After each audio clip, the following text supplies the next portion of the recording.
In 680 AD, the death of Caliph Muawiyah triggered a crisis of succession. His son Yazid assumed control of the Islamic Empire from Damascus, but for many, his rule signaled a shift toward dynastic power and away from the spiritual ethics of the early community. Hussein, the grandson of the Prophet Muhammad, viewed Yazid's leadership as a corruption of the faith. His refusal to offer an oath of allegiance was a rejection of Yazid's moral authority. The breaking point came when Hussein received saddlebags filled with letters from the city of Kufa. The citizens pleaded for him to lead them, claiming 12,000 men were ready to rise up and reclaim the caliphate for the Prophet's family. This map shows the scale of the journey Hussein undertook. He set out from Mecca for the 800-mile trek to Iraq, traveling with his wives, children, and only 72 armed warriors, expecting to be met by a revolutionary army. Hussein was moving toward a collision with the Umayyad dynasty's military strength, a path that would pit the religious prestige of the Prophet's bloodline against the reality of imperial politics. Hussein was traveling into a vacuum of information.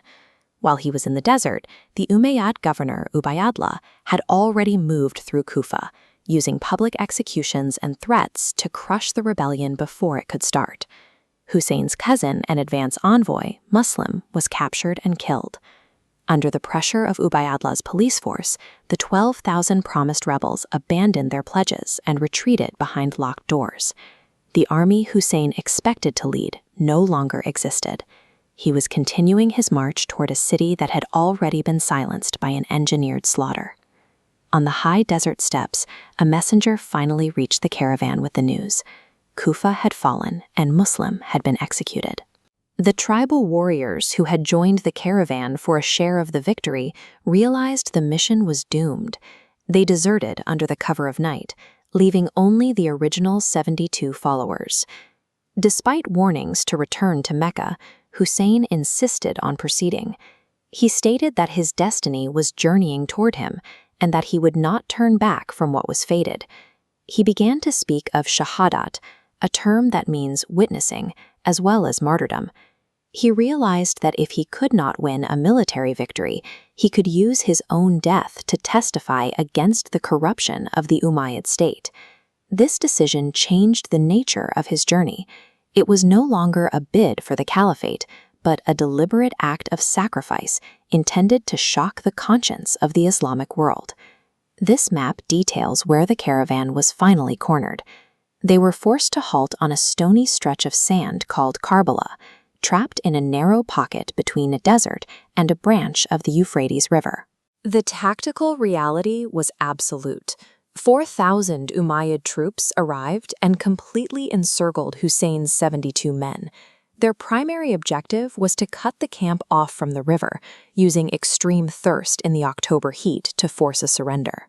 Over the next several days, the physical suffering of the children and warriors within the camp stripped away any hope for a diplomatic solution.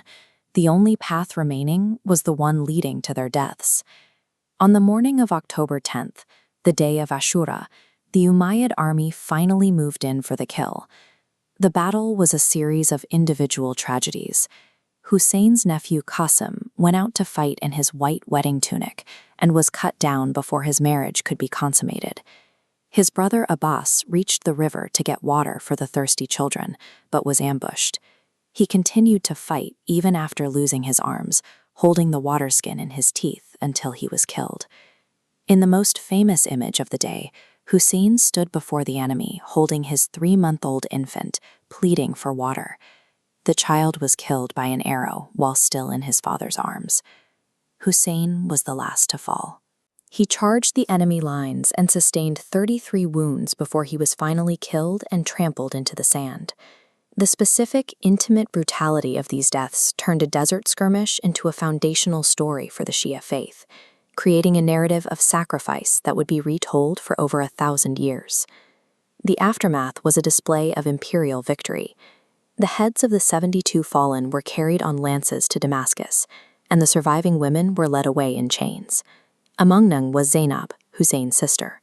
When she was brought before Caliph Yazid in his palace, she refused to act like a defeated prisoner. Zainab publicly shamed the caliph, speaking of her family's prestige and the injustice of the massacre. Her defiance meant that the Umayyads could not control the narrative of what happened at Karbala. Her role as a witness turned the events of the desert into a lasting legacy. She ensured that the story of Hussein's stand would survive to challenge future rulers.